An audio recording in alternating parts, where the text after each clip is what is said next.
Excuse me. Good evening, everybody. Welcome to the regularly scheduled City Council meeting for July 2nd, 2024. My name is Mark Clark. I'm the mayor. I'll call the meeting to order. Please stand and join me in the Pledge of Allegiance. I pledge allegiance to the flag of the United States of America and to the republic for which it stands, one nation, under God, indivisible, with liberty and justice for all. Roll call, please. Mayor Clark, Here. Mayor Pro Tem Spear, Here. Councilmember Johnson, Here. Councilmember Neal, Present. Councilmember Mortensen, Here. Councilmember Crabtree, Here. Councilmember Delaney. Present. All right, next item on the agenda is audience participation. Is there anybody in the audience that wishes to address City Council on any item that is not on the agenda or of a public hearing? If so, please step forward to the podium, state your name and address for the record. All right, seeing none. All right, moving on to the next item, approval of the agenda. Madam Clerk, any changes to the agenda? No, Mayor. I'd entertain a motion. I move to approve the agenda. Second. A motion is second to approve the agenda. All those in favor signify by saying aye. Aye. All opposed, nay. Motion passes. All right, next item, consent agenda. Item number 1, consideration of ordinance number 825-24, amending the 2024 budget, second reading. I move to approve the consent agenda. I second. I have a motion, a second to approve the consent agenda. All those in favor signify by saying aye. Aye. All opposed, nay. Motion passes.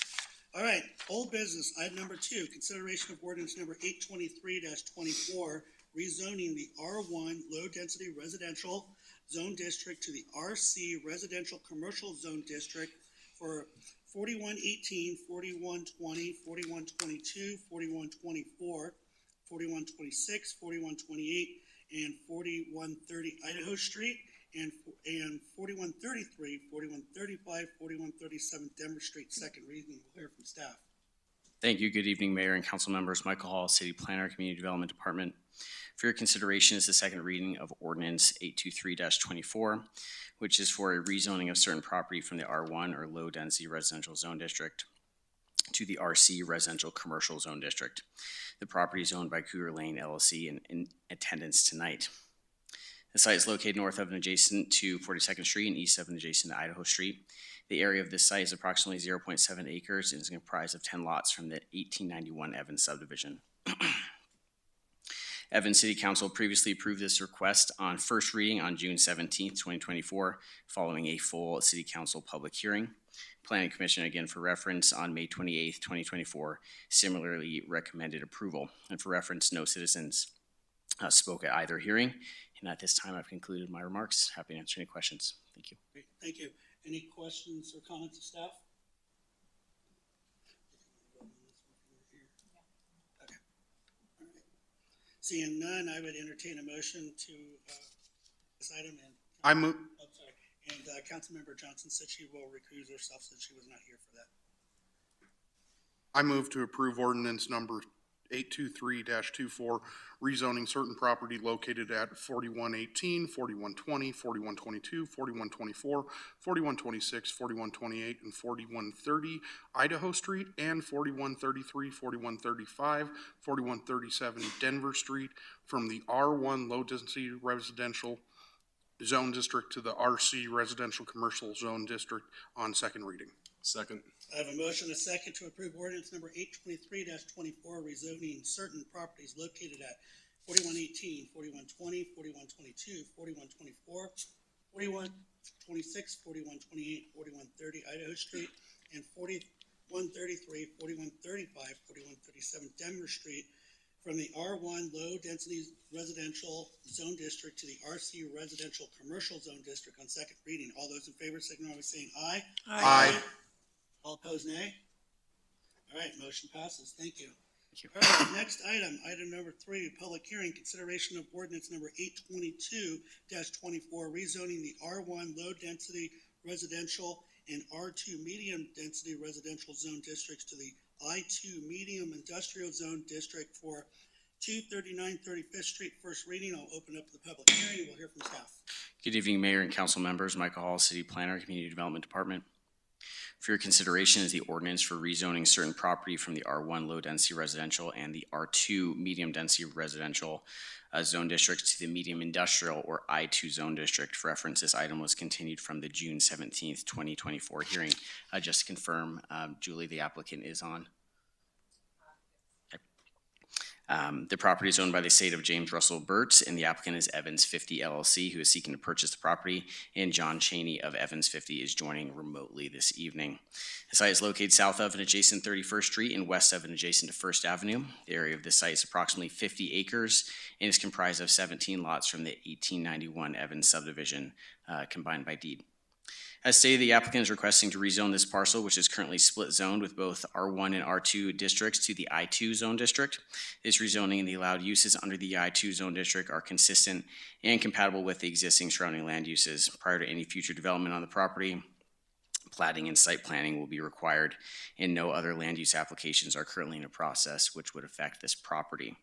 The existing use of the property is rural residential and historic agricultural. There is one residence built in 1920 and several ag outbuildings on the property located in the west central portion of the property where the site is currently accessed from 35th Street. This site is defined by 3 main roadways with 31st Street to the north, 37th Street on the south, and partially by First Avenue on the east.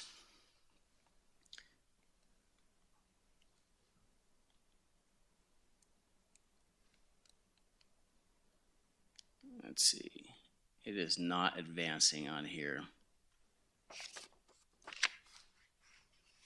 Okay, directing your attention to the screen, the map shows the existing zoning in the vicinity. The subject site is outlined in blue, or it should be on this side. It doesn't look like that's appearing. Let's see if I can get this up right here. It's this property right here. So you can see that there's both R2 in that yellow and R1 portions in the lighter manila color. The surrounding properties are made up of a variety of land uses. To the north, within the city of Greeley municipal limits, is an industrial subdivision, which notably includes an Xcel Energy substation and oil and gas company operation, and is zoned IM, which is their industrial medium intensity zone district. To the south is the Evans RV Park. You can see that right there. It no longer looks like that. But it is zoned RMH, which is our residential manufactured housing zone district. To the east, that portion of the subject site, which is adjacent to unincorporated Weld County, is zoned agricultural and is located or is occupied by a large extraction oil and gas facility. So that portion of the site right here, parallel to First Avenue, is located against ag zone and unincorporated Weld. And then that portion of the east lot line that is located adjacent to a parcel of land owned by the city of Evans is zoned R1, which again is low density residential. However, this doesn't contain any residents. It has the former municipal wastewater treatment facility and is occupied by the city of Evans warehouse and office building complex, including storage building and ground mounted solar array. To the west are a variety of residential properties with a mix of zoning, including RC, residential commercial, R2, medium density residential, R1, low density residential, and RMH, again, the residential manufactured housing. The residences which comprise this area range from rural residential properties, standard detached single-family residences, to manufactured and mobile homes. Any future site development will include buffering, screening, and other mitigation measures to adequately manage any nuisance conditions which may be created by future industrial users. Specifically, there is a needed barrier required per the landscaping and screening standards which were recently adopted in the new Evans Municipal Code for the land development section. This is a zoomed-in portion of the Evans future land use map. The majority of the site is designated for industrial land already, which is consistent with the subject rezoning request. You can see industrial is shown in purple. Again, the property, it's all the purple that you see is the subject property, and then a small notch right there as well. That small portion of the site in yellow is identified for residential urban uses, but this is not propose an incompatibility, as these properties in particular are already close to existing industrial I2, or it's IM in Greeley, but that's the industrial development right across the street already.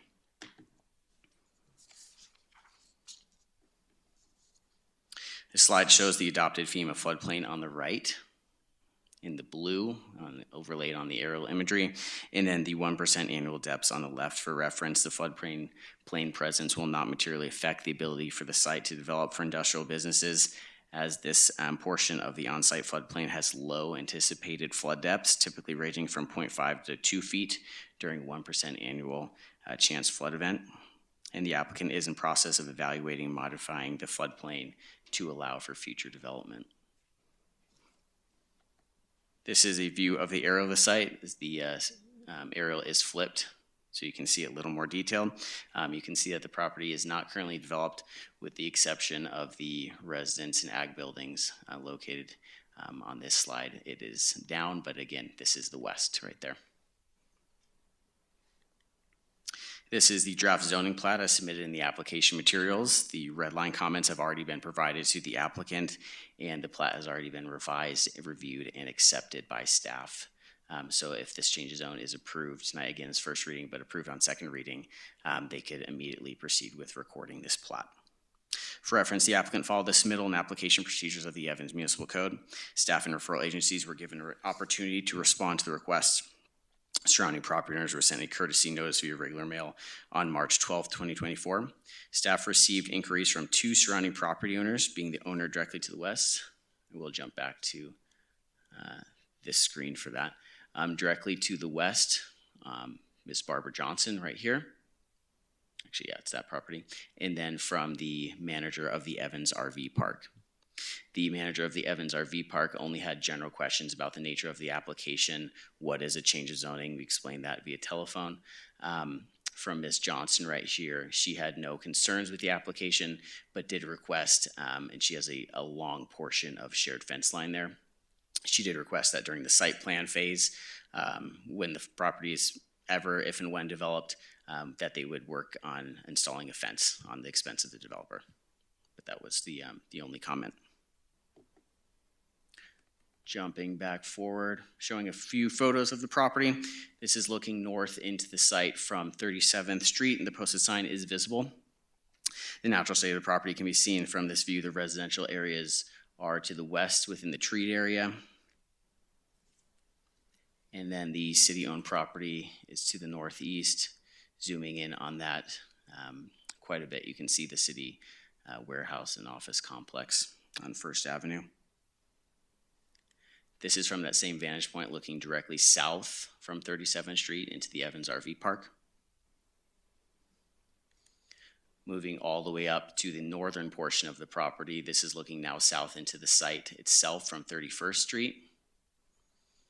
And pivoting from there is looking north into the Excel substation within Greeley city limits. And again, this is zoned their equivalent of our I-2.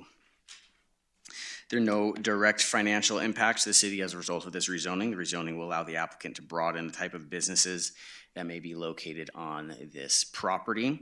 The opportunity for more business types will increase the value of the property, including the attraction of higher quality and more diverse businesses, which may result in increased tax revenue for the city.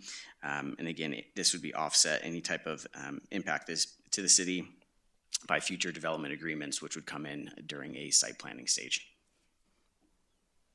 Staff evaluated the proposal according to the review criteria in section 18.03.040.b of the Evans Municipal Code.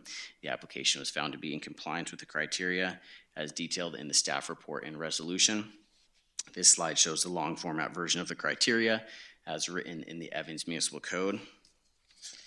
And for simplicity, this is the simplified version of each of the criteria. In summary, they are rezoning complies with the master plan, that the rezoning will be compatible, that the rezoning will be serviceable, and that the rezoning serves a purpose. It is the opinion of staff that the application has demonstrated compliance with the criteria. Based on this review, the Planning Commission at their hearing on May 28, 2024 unanimously voted to recommend approval of this application to City Council. And again, there are no there are no conditions of approval. When we first reviewed this application with the applicant and provided staff comments back, we had 3 conditions of approval, and the applicant all voluntarily completed all of those even prior to planning commission. So again, there are no outstanding conditions of approval for this application. Also to note, no citizens spoke on this application during the public comment portion of the planning commission hearing. And at this time, I've concluded my remarks. I'm happy to answer any questions. Thank you. Great, thank you. And I understand the applicant representatives here in person and the applicant online. Only online. All right, if the applicant or the representative has anything that they would like to add to this, I'd like to hear from you. Hi, good evening, Mayor and Council. John Cheney, Magellan Development, 2679 West Main Street in Littleton. I do not have any remarks. Michael's presentation was very thorough, comprehensive, and I appreciate your consideration tonight. Here for any questions. Thank you. Great, thank you. All right, any questions for the applicant and or staff? Can you, for me, can you go back to the map that shows the floodplain and everything? So basically, majority of that property is already in the flood zone, so that couldn't be utilized for residential in the future, correct? Correct. It would be much harder to use that for residential. We did entertain several, and this is outside the scope of the application, but we had several pre-application meetings over time on this property for residential development. And mainly due to the flood concerns, they never panned out for one reason or the other. And for the three things that were requested that the applicant did before the planning commission approved it unanimously, what were those three things? The first one was revising the plat. So a lot of times they won't re-engage their surveyor until they know they have approval, just from an expense standpoint. But the applicant, we provided red line comments, and they worked with their surveyor to resubmit a revised plat that met all of our red line comments, and we accepted it at that point from the after a planning review.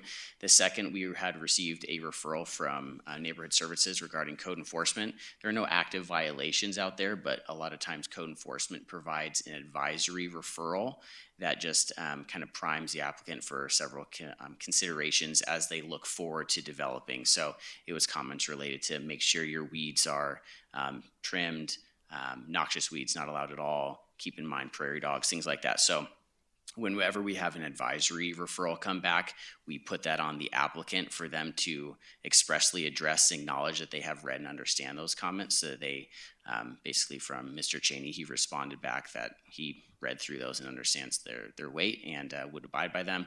And then the last one, we did put a condition on there that he reaches out to Ms. Johnson about the fence. So we had gotten her both a telephone, a call, and a letter in from her. It was an email, provided those to the applicant, and then he directly engaged with her and is willing to work with her if and when that time comes. Thank you. Appreciate it. Go ahead, Councilmember Neal. When I first came on city council, there's a developer that approached me on that was wanting to build low-income housing on that corner of First Avenue and 31st Street. Question or comment? Comment. Okay, we'll say that for later. Okay, sorry. Councilmember Delaney. Can we go back to the flume map? This is being the newest council member sometime, the future land use map.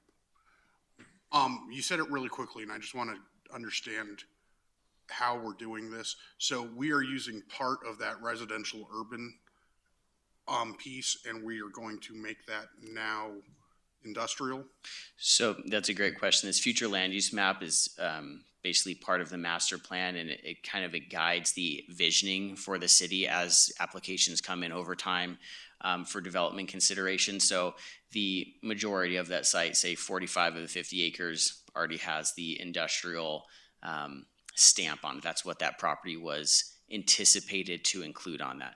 Doesn't necessarily prohibit or prescribe that those uses have to occur on those properties, but it really was the intention at the time of how can these develop in the future. And a lot of time, those are simply looked at, what's the future land use, and not necessarily taking into account of what it could be. So there is kind of a balance there with this property being directly adjacent to the municipal wastewater, the old facility there, and parallel between 37th and 31st with First Avenue to the east, with already industrial in the area, it made sense for the city council at the time when this was adopted in 2022 to have that be a majority of that industrial. As far as the yellow portion goes, it's a straight line down, even though there's nothing in this location that would differentiate it from the rest of the property. So there's no existing industrial. It was just simply a line that was drawn right there. And staff's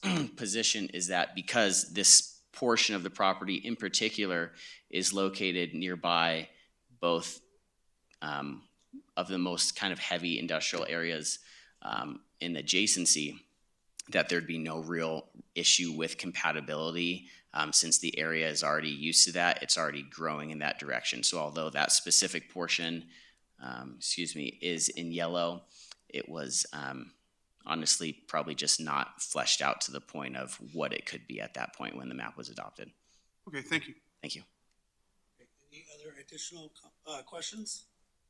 Seeing none, because this is a public hearing, I will open it up for anybody in the audience that or online that wishes to come up and speak for or against this. If so, please step forward to the podium, state your name and address for the record. Seeing none, I will close the public hearing and council discussion. Councilmember Neal, I know you wanted to say something, so I'll turn it over to you. Well, when I first came on council, there was a developer that approached me and wanted to talk to me about the possibility of building low-income housing on that corner, and they proceeded to do some preliminary work, and then I was giving conflicting reasons as to why they had backed out, but one of them, Hey, the Fred, reasons. I think we just had a discussion on this in the work session. So, Well, they were, Yeah. it's in the floodplain. okay, but I'm just saying, I'm just letting you know, we just had a discussion about this during the work session, so you kind of might have to watch what you're saying, or, so. Well, I'm And can trying he to move just his say that microphone? I it's can't in the hear. floodplain. Can you move your microphone up? Councilmember Delaney can't hear you. It's in the, it is in the, it is in the floodplain, but it doesn't affect our opportunity to rezone it. Any other additional comments? None. It's a good night to have this. Yeah, I think that, that all the criteria has been met. Your thorough explanation about that small little part of the residential there and how the surrounding areas are already industrial. To me, it's compatible with the zoning change. So I think it's met all the conditions of the criteria based on your explanation. So I'm in favor of it. And if there's no other additional comments, I would I don't know what to say. entertain a motion. I move to approve ordinance number 822-24, rezoning certain property located at 239 35th Street from the R1 low-density residential and R2 medium-density residential zone districts to the I2 medium industrial zone district on first reading. I second. I have a motion to second to approve ordinance number 822-24, rezoning certain property located at 239 35th Street from the R1 low-density residential and R2 medium-density residential zone districts to the I2 medium industrial zone district. First reading. All those in favor signify by saying aye. Aye. All opposed, nay. Motion passes. Great, thank you. Appreciate it. All right, next item. Item number 4. Consideration of a site improvement agreement with VRE Evans LLC, a Texas limited liability company, First National Bank of Omaha, a National Bank Association with Murphy Oil USA Incorporated, a Delaware corporation, for a Murphy Oil automotive fueling station, and we'll hear from staff. Good evening, Mayor and Council. Michael Hall, City Planner, Community Development Department. For your consideration is the site improvement agreement for a fueling station. The facility will be operated by the developer, Murphy Oil USA.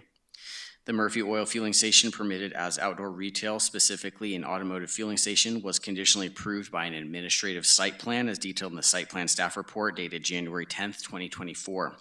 The site is located north of and adjacent to 37th Street and west of and adjacent to 35th Avenue. Approval of this agreement satisfies condition of approval item A2 of the site plan staff report.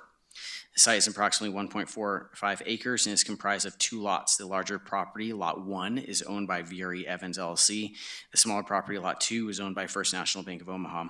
Murphy is responsible for the improvements, and all three entities are party to this agreement. The SIA has been signed by the landowners and developer and is currently held by the city clerk for signature. This SIA is a standard version of the document as approved by the city attorney. However, unique to this agreement are the division of public improvements. Exhibit C in the agreement contains a list of both the city and the developer's obligations.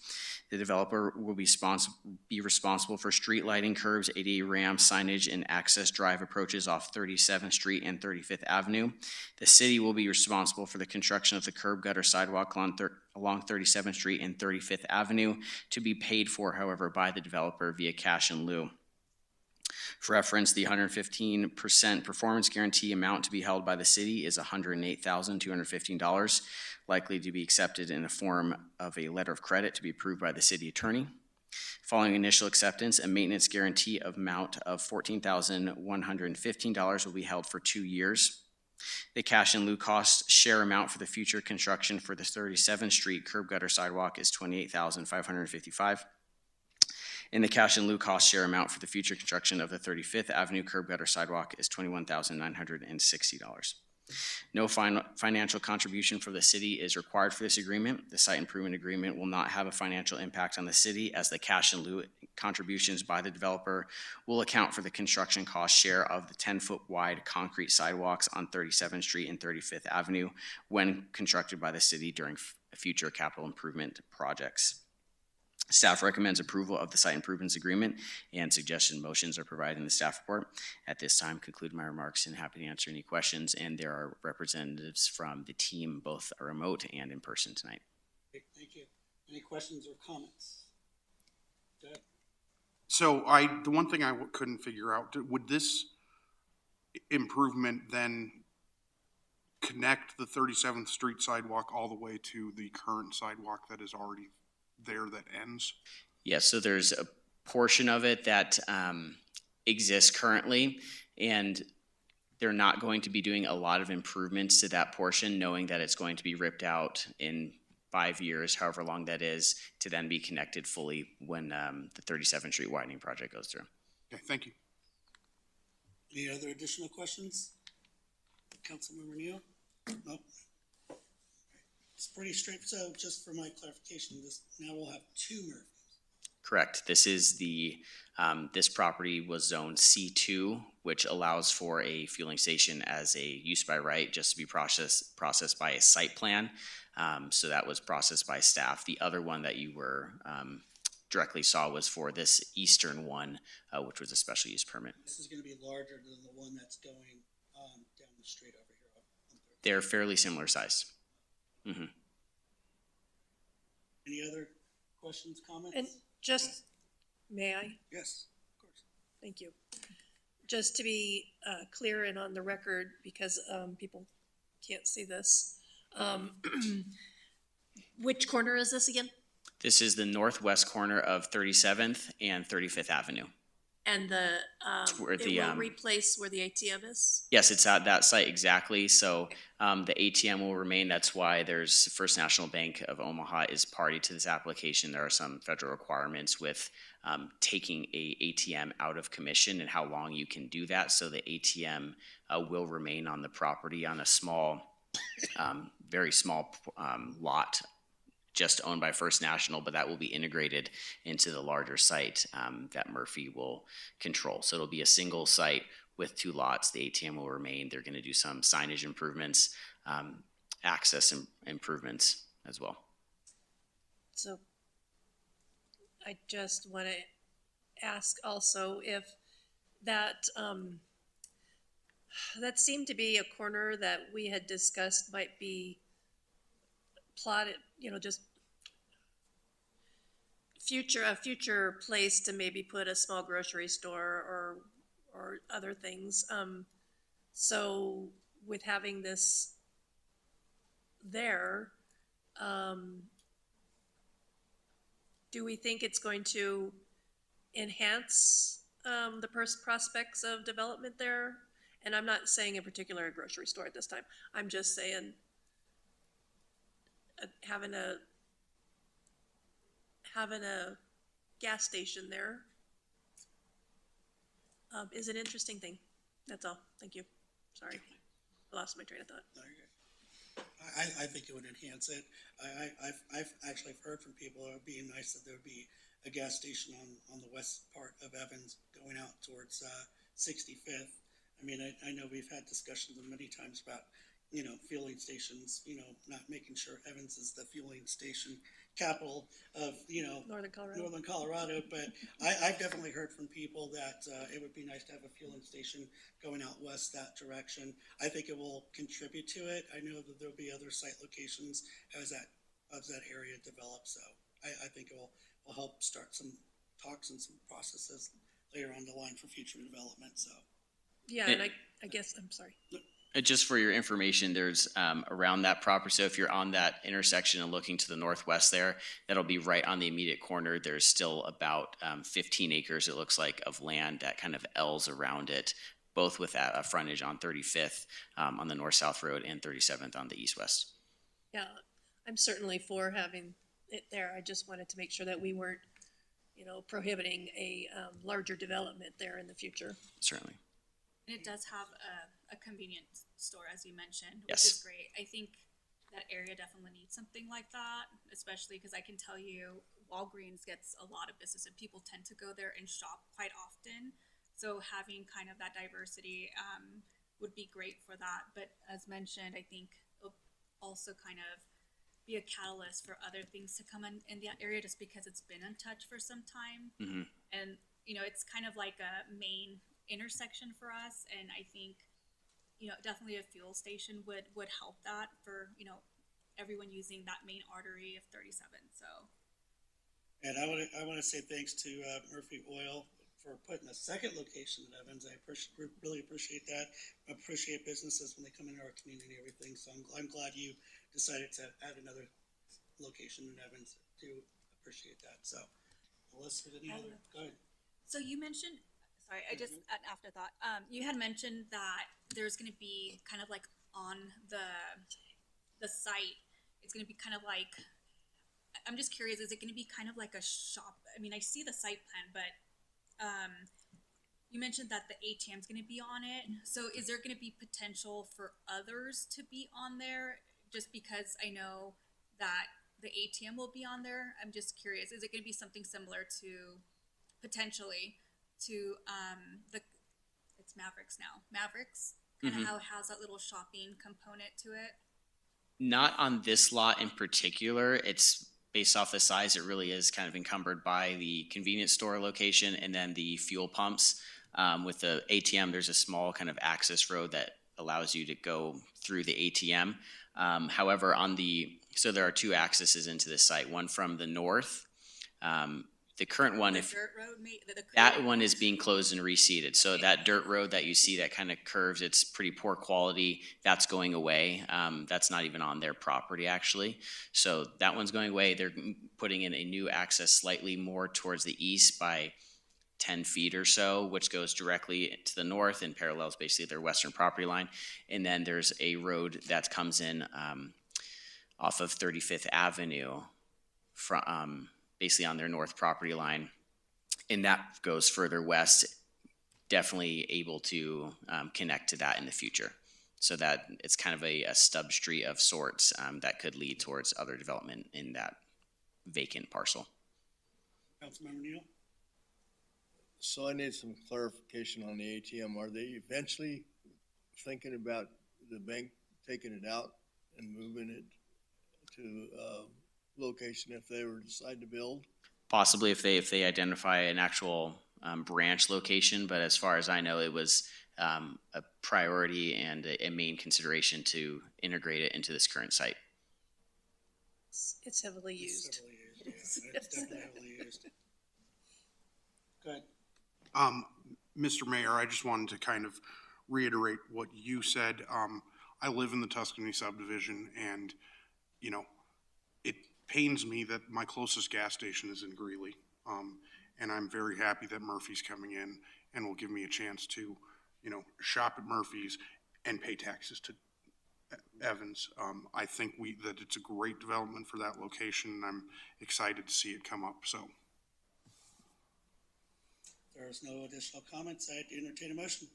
I move to approve the site improvements agreement with VRE Evans LLC, First National Bank of Omaha, and Murphy Oil USA Incorporated for the Murphy Oil Fueling Station, and authorize the mayor to sign the agreement. Second. I have a motion, a second, to approve the site improvement agreement with VRE Evans LLC, First National Bank of Omaha, and Murphy Oil USA Incorporated for the Murphy Oil Fueling Station, and authorize the mayor to sign the agreement. All those in favor, signify by saying aye. Aye. All opposed, nay. Motion passes. Thank you. Thank you. Appreciate it. Thank you for being here. Thank you. All right, next item number 5, consideration of award of contract for the Lagoon Biosolids Removal and Disposal Project. We'll hear from staff. Good evening, Mayor, Council. Ty Boreski, Public Works and Utilities Director. I'm here with Robbie Porsche, Wastewater Superintendent. Today we're going to be presenting on the Lagoon Biosolids Removal and Disposal Project. Before we get going, I just want to make note that this is separate than the March 5th, 2024 Biosolids Removal and Disposal Project that is for the operating lagoon. For your reference in your packet, we have a map that kind of shows the lagoon infrastructure at the site. It was originally a 3-cell system. One of the cells was split in half, and those are the 2 lagoons that are currently being used by the wastewater plant. The other 2 lagoons are currently hydraulically isolated and not being used by the plant except in water storage events.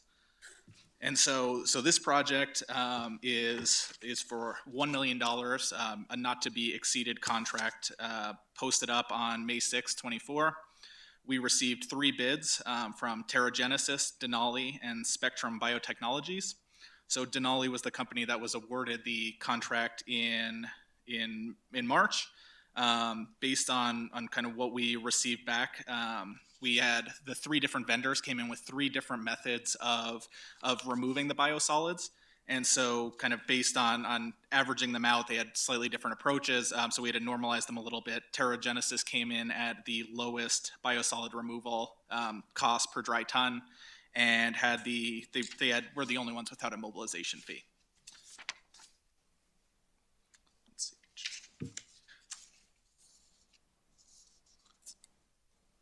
Anything else there? I'd like to remind council, good evening, thank you for having me, I apologize, that we are operating this contract like we do our annual biosolids contract. The contract stipulates that the project is deemed complete when one of 3 things is reached. Either the biosolids are completely removed from the lagoon, the budget is completely exhausted, or the deadline of December 31st, 2024 is reached. I'd also like to add that this is a part of a larger project starting to remediate those lagoons for potential reuse in the future. The biosolids removal is the first step in that remediation, and we will continue with that project. It also serves as a potential site for a future biosolids expansion project. So we wanted to take under our capability what we could. This project's not very much different than our annual projects. We brought this under our umbrella instead of in the future potentially having a construction manager run it to hopefully save us 10% overhead and profit when we can bid it out and manage the project.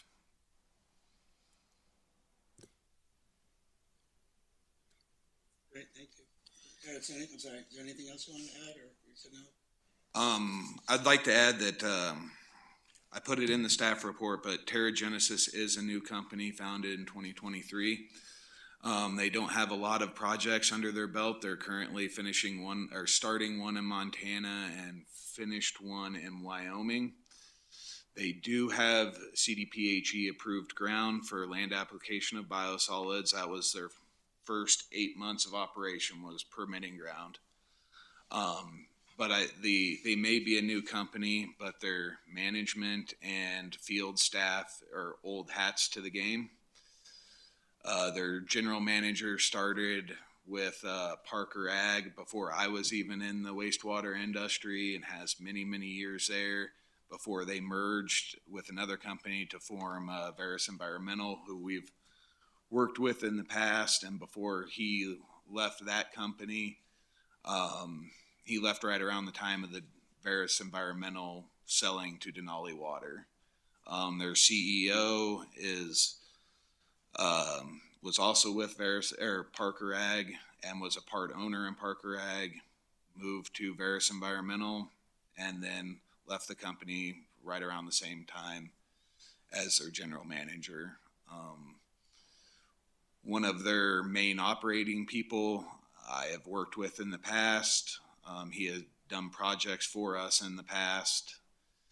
So they might be a new company, but they're old hats to the sludge game. Great, thank you for letting me know. Yeah, because that was actually gonna be one of the questions I had, because I saw that they were a newer company, and was gonna say the difference in price between the Denali, and they've done work for us before, was not very much, but thanks for the explanation and the clarification on that. Any other additional questions, comments? So just how much are we spending on biosolid removal per year?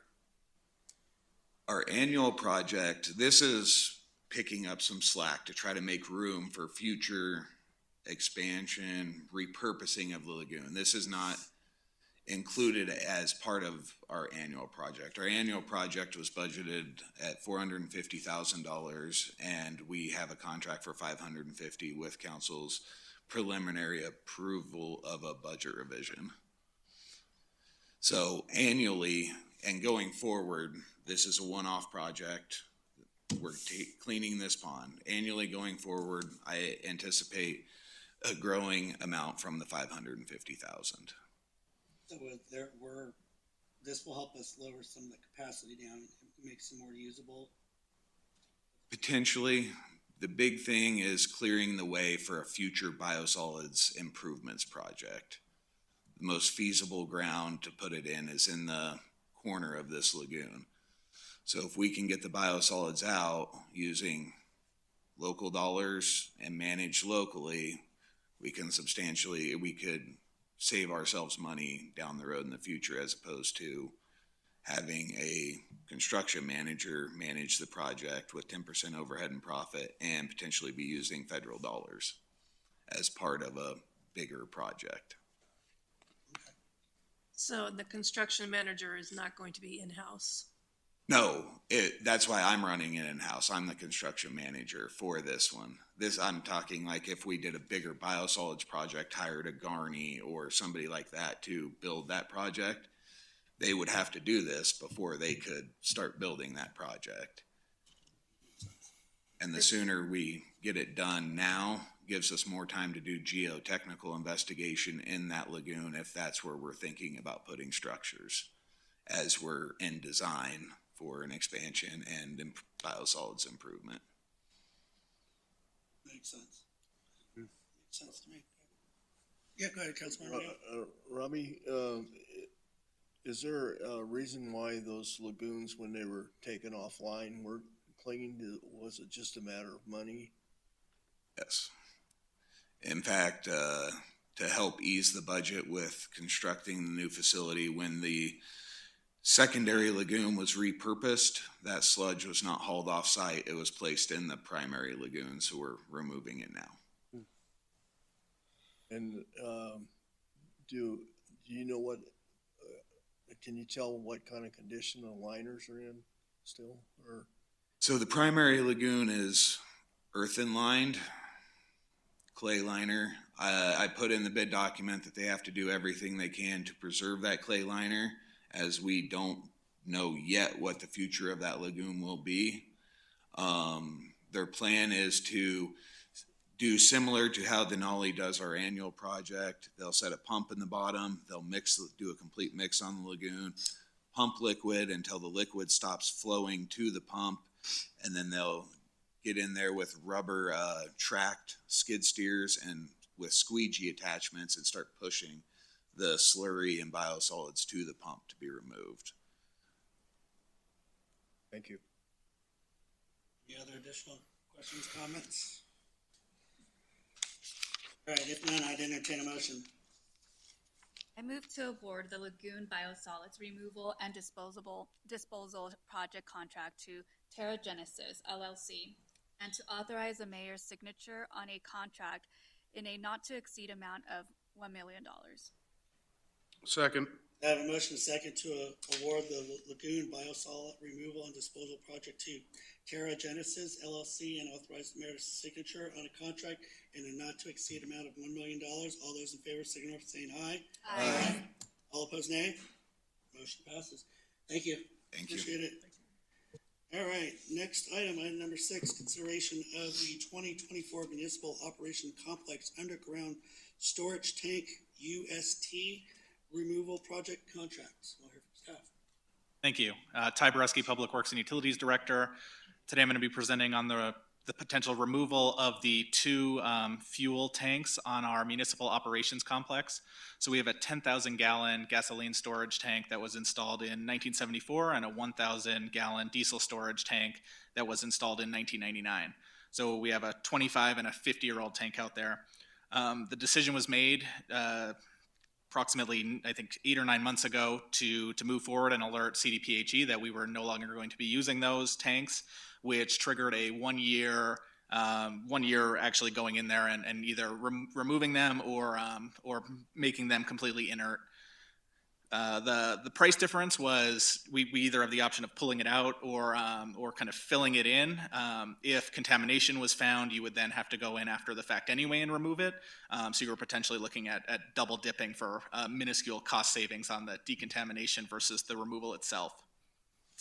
So we received 3 quotes from 3 different companies: Seneca, Eaton Sales and Service, and CRGS. Seneca was the low bid. They also had the highest allowance for residual liquid removal. So if there ended up being some additional fuel or mixed fuel with water in there, they would allow the same amount, but it would be less expensive to actually pump it out. I had a conversation with the Cherry Hills Village Public Works Director, so that's just south of Denver. They use Seneca for their removal.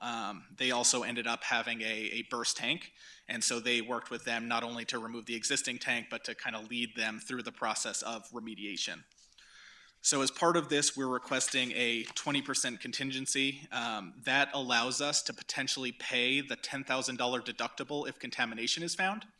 So in the event that there is contamination found in the soil that's not included as part of this, we're able to pay that $10,000 deductible right to the state, who then will cover the full cost of immediate remediation.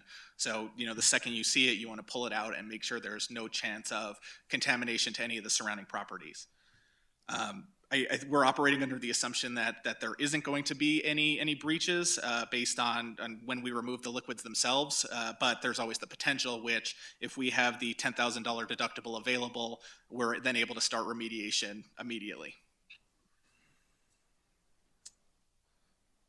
Yeah, and I think that, any questions? So they can't test the soil beforehand? It's not included in the removal quote. I think where we would probably find it would be under the tank. When I spoke to Cherry Hills Village, they mentioned that they had, I think it was a 10,000 gallon tank, and there was a leak from continually dropping in the measuring stick. It actually poked a hole through the tank and resulted in contamination directly down.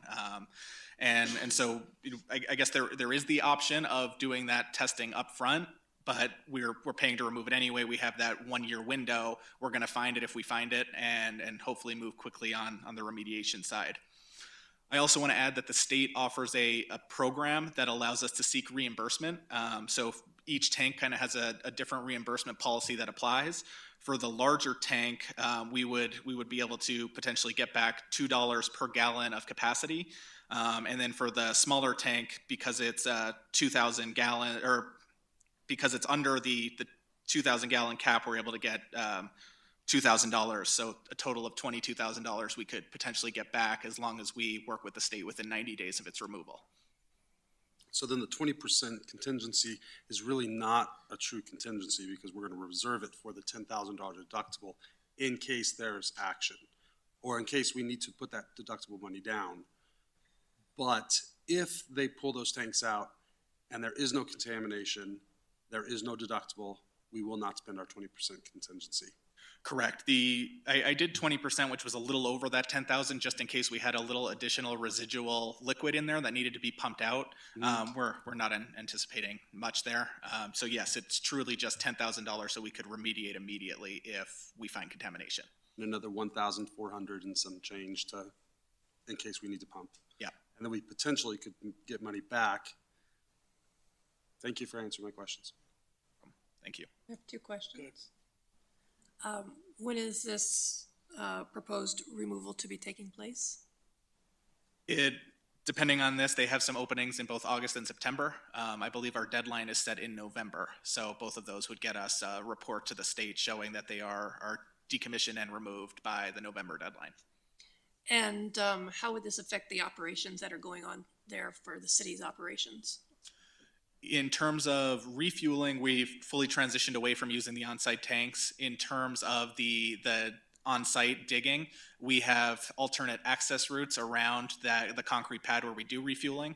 So they will be removing the tanks, any refueling infrastructure. We have some of that underground and some of that in a storage shed.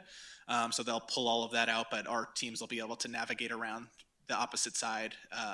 Part of the contract includes backfilling up to road grade and compacting for the heavy equipment we run through there. So within a few days, it should be back to completely operational. And then we'll have our kind of two plus means of egress in and out. Yeah, my question was, if it was going to affect our staff that's working there, they had to, work around this operation. We have some access gates on the end of the site that we don't normally use. If it ended up we had an issue where we needed to get heavy equipment out, we could use one of the access gates that we usually just leave locked up, so it shouldn't impact operations whatsoever. Councilmember Neal? Yes, I want to get this on the record. Do we have the records going back for all the fuel purchases going back however many years, 25, 50? We would have to do a deep dig into some of the records dating back to '74. Our fleet staff has more recent records. They said that there are paper records on site. We haven't looked through all of them. I think the biggest issue, the biggest reason why we kept track of them at the time was the warranty stipulates you have to track every delivery, specifically the amount and the fuel blend, and that's how you honor the tank warranty if there was a breach. Cherry Hills Village tried to pursue a warranty claim on the tank, and they were unsuccessful because they were unable to specifically prove that every single fill up of that tank did not contain at least some bit of ethanol. So I think it's a bit of a moot point for us. No, when I worked for CDOT, we were required by the state to keep records in perpetuity because of the possibility of contamination leaching into the water systems. I believe we have proved, so you also need to prove that there is a certified staff member on site to operate the facility. So I believe we have the records. Some of them are paper. We didn't have the time to really look back and make sure that we have track of everything back to '74. We have some of the more recent ones. I believe when we go in and send our kind of testing to the state, and we'll get an all clear that we did not contaminate anything surrounding, and that'll be something that if a claim did come up from a nearby property, we would be able to show we cleaned up, testing was done, it showed no contamination. Or if there is, in the event, some contamination and we go through the state process, we'll have to do a full remediation until we get to the requirements in the surrounding soil. Yeah, I'm not totally familiar with all the requirements that the state has but I know that the record keeping was in perpetuity at that point. That's been 25 years ago. So it's a concern of mine that perhaps past staff didn't maintain those records. Yeah, I think that's one of the reasons that justifies the removal of these tanks and using fueling stations that exist is we no longer take on that regulatory burden. There's no need to have a trained staff member on site who keeps their certifications.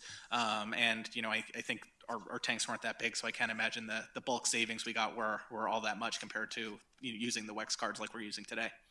Yeah, absolutely. We've got other choices, rather than take on the liability as a city. Mr. Mayor, I'd also suggest that in discussions with city clerk, I think records retention would nullify a lot of that requirement from the city's perspective to go back that far. I think our requirement's going to be different from the state's because of that records retention component. Great, thank you. Any other additional comments or questions? Seeing none, I would entertain a motion. I move to award the 2024 Municipal Operations Complex Underground Storage Tanks Removal Project contract in the amount of $56,820 to Seneca Companies Incorporated with a contingency of $11,364 to be used only with city manager approval for a not-to-exceed amount of $68,184. Second. I have a motion and a second to award the 2024 Municipal Operations Complex Underground Storage Tank Removal Project contract in the amount of $56,820 to Seneca Companies Incorporated with a contingency of $11,364 to be used only with city manager approval for not to exceed amount of $68,184. All those in favor signify by saying aye. Aye. All opposed, nay. Motion passes. Thank you. Thank you. Appreciate your time. All right, next item on the agenda, item number 7, consideration of ordinance number 824-24, amending sections 19.16.040 of the Evans Municipal Code. First reading, we'll hear from staff. Good evening, Mr. Mayor, members of City Council. This ordinance 824-24 is a slight revision to 9.16.040 of the Evans Municipal Code. To ensure that it abides by the U.S. and Colorado Constitution. The First Amendment protects the right of free speech. That's also in the Colorado Constitution. The right to free speech is not absolute. There are some prohibitions that can occur on speech, such as incitement or true threats or obscenity. Obscenity specifically has to be specifically defined by a statute. And the conduct needs to be very clear as far as what's prohibited. 9.16.040 does prohibit obscenity. It doesn't define the type of conduct that's prohibited. It could and probably would violate the First Amendment. Also, there's a prohibition on harassment in one of the sections that has been specifically addressed by the Colorado Supreme Court in a 2022 case, People versus Moreno, and that language was stricken as unconstitutionally overbroad. And so what this ordinance does is it takes out the unconstitutional provisions of the ordinance, but it leaves intact the bulk of the ordinance. So prohibition on stalking and harassment and other things will remain in that statute, but the parts of the ordinance that are not constitutional are amended. And that concludes my remarks. I'm happy to answer any questions. Great, thank you. Any questions or comments? Pretty straightforward to me on it. So if there are no questions or comments, I'd entertain a motion. I move to adopt ordinance number 824-24, an ordinance amending section 9.16.040 of the Evans Municipal Code on first reading. Second. I have a motion, a second, to adopt the ordinance number 824-24, an ordinance amending sections 9.16.040 of the Evans Municipal Code, first reading. All those in favor signify by saying aye. Aye. All opposed, nay. Motion passes. Thank you, Drew. Thank All right, next item, item number 8, report city manager. Yes, Mayor and Council, just a couple updates for you. I have some pictures I'll send to you. We've got a lot of good progress going on with our drainage projects. So we've actually had concrete poured today on a portion of the Driftwood Park drainage pans. So things are moving along really well there. A lot of material's been removed. We've found some some culverts that have been long buried, primarily affecting Councilmember Crabtree's area, it sounds like. So we're learning a lot. We're making good progress. Contractors making good progress. Concrete started going down today. I'm excited about that. We've got excavation work underway at Chapel Pond and also Dante Park. So again, I think the crews over there at Chapel are certainly making a noticeable difference in that piece of infrastructure. Dante Park, they've got it pretty well excavated out and looks like they're nearing the point where they'll start putting forms in for concrete. So both of those projects, I'm pleased with the progress that we see on that. The remainder of Chevron's donation for the park has been approved, and I expect we'll receive that in the next week or two based on information that we've been provided from Chevron. So at the last council meeting, you guys approved a new playground structure for Ridge Park with that last amount of the donation missing at that point or not submitted to the city. So I'm excited that has indeed been approved, and we should receive that within the next week or two. And then lastly, I am planning to be out of the office next Tuesday through Friday, July 9th through the 12th.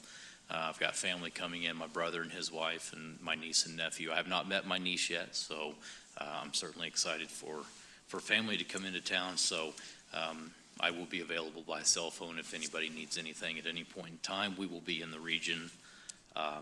So if you need anything, by all means, please reach out.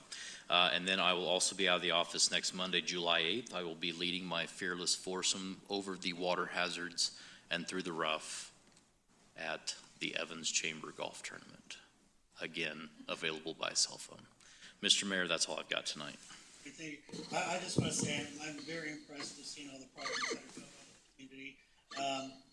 I'm just amazed by how much, dirt and pulled up at the Chapel Detention Pond. Just lines and lines of truck just loading up dirt. So it's nice and refreshing to see things getting taken care of and knowing going forward that those things are going to be taken care of in the future so we don't get into a situation like that.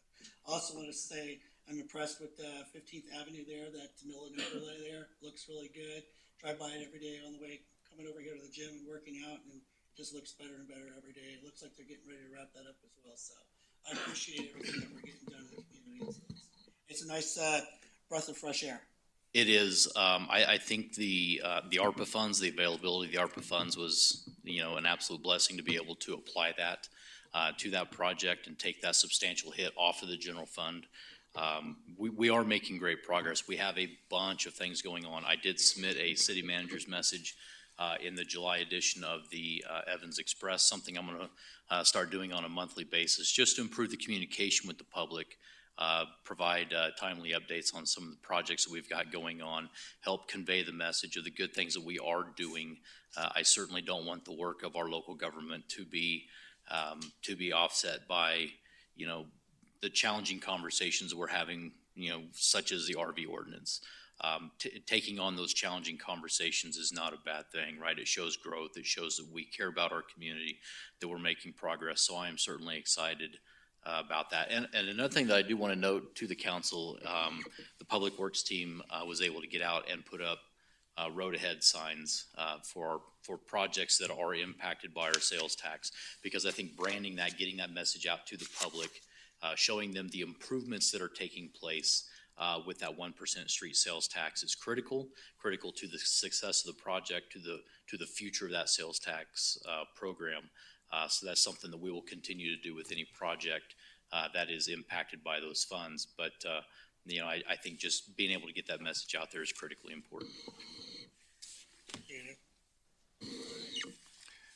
Thank you, Mayor, members of council. I did attend CML last week, and I think there were several members of staff, and Councilmember Johnson were also there. A few really useful seminars. One in particular we talked about during a work session tonight on quasi-judicial proceedings.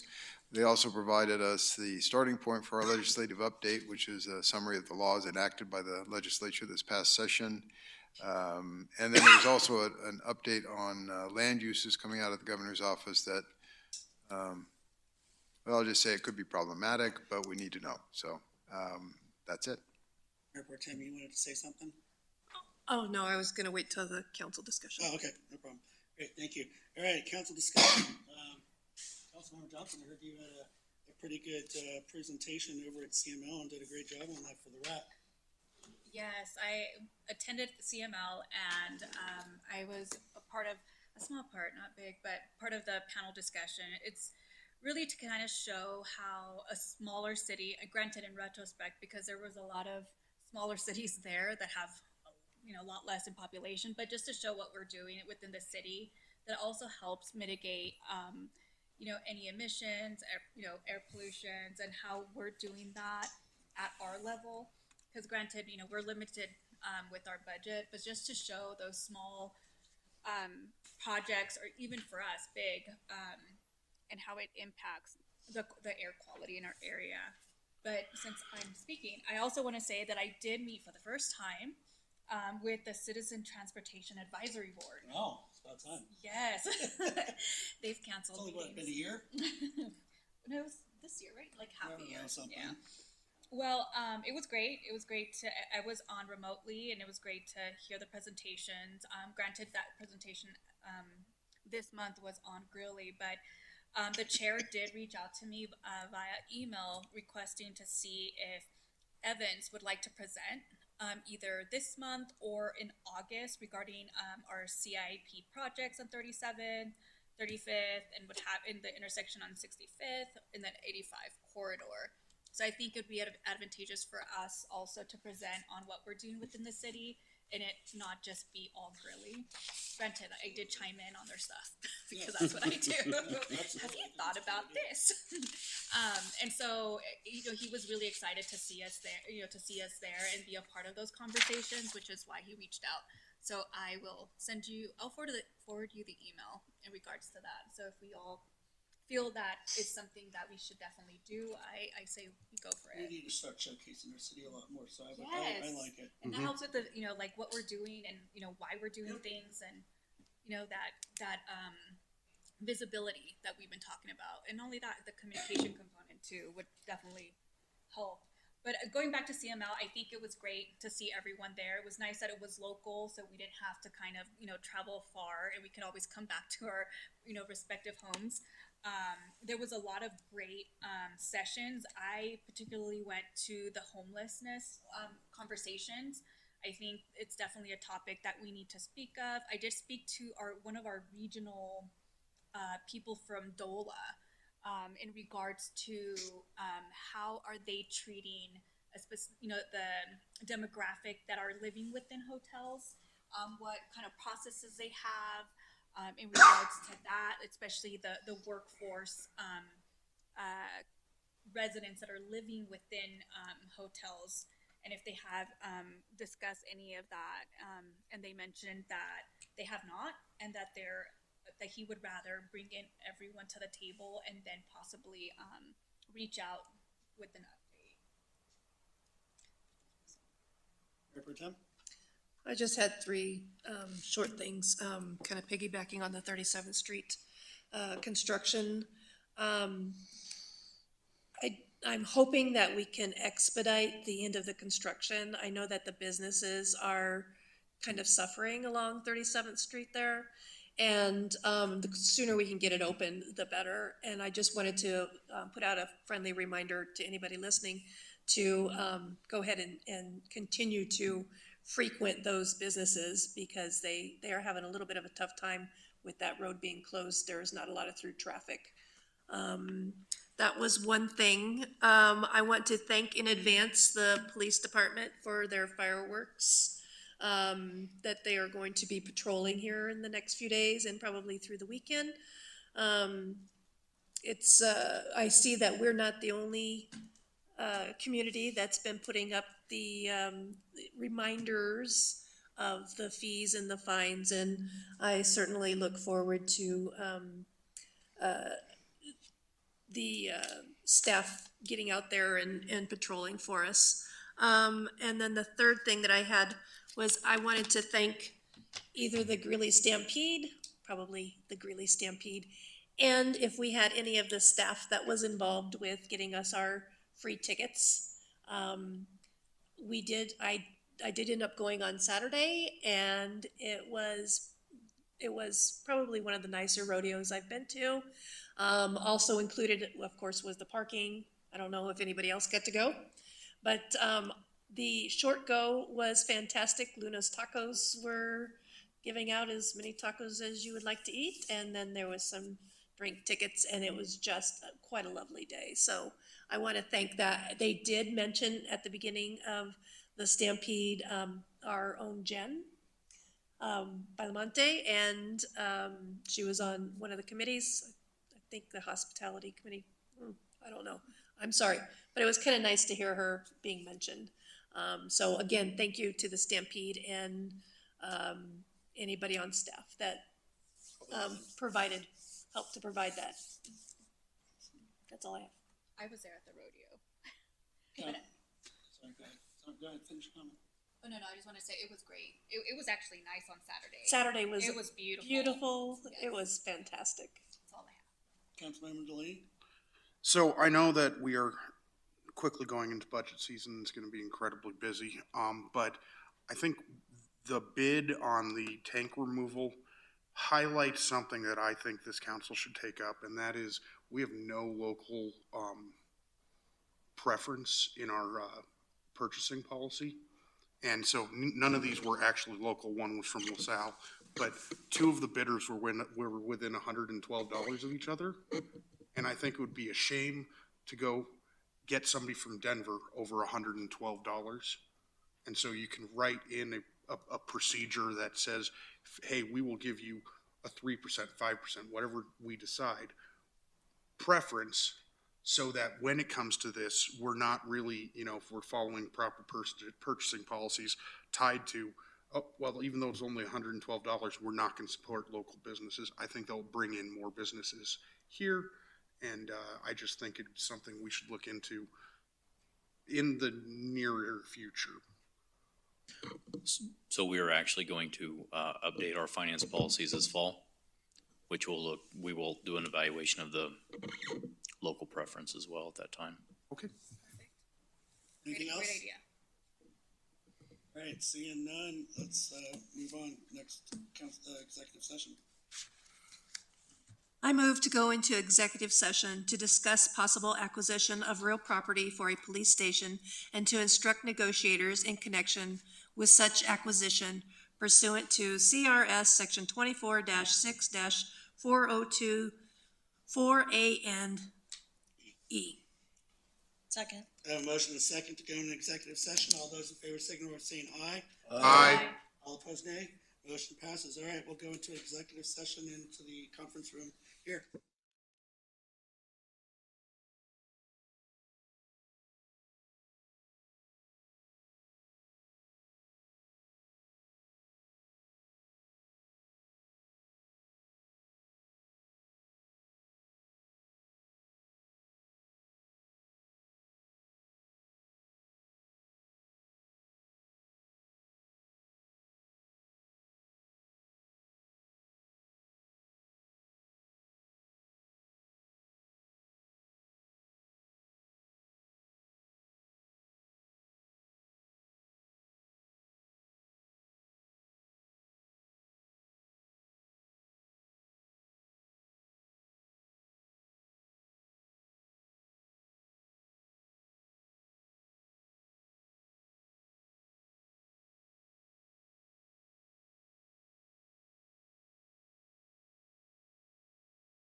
Okay, Mark, Yes. one of those contracts, I didn't have any more of my sticky tabs that said city manager on there, so, just be careful when signing the contracts. Okay, we will do. All right, we are good. All right, I will note for the record, it is now 8:52 and we're out of executive session. And I'll note that the discussions within executive session were within the scope of the statute, and I was present throughout, so they're subject to the attorney-client privilege. All right, with that being said, meeting adjourned. Thank you, everybody.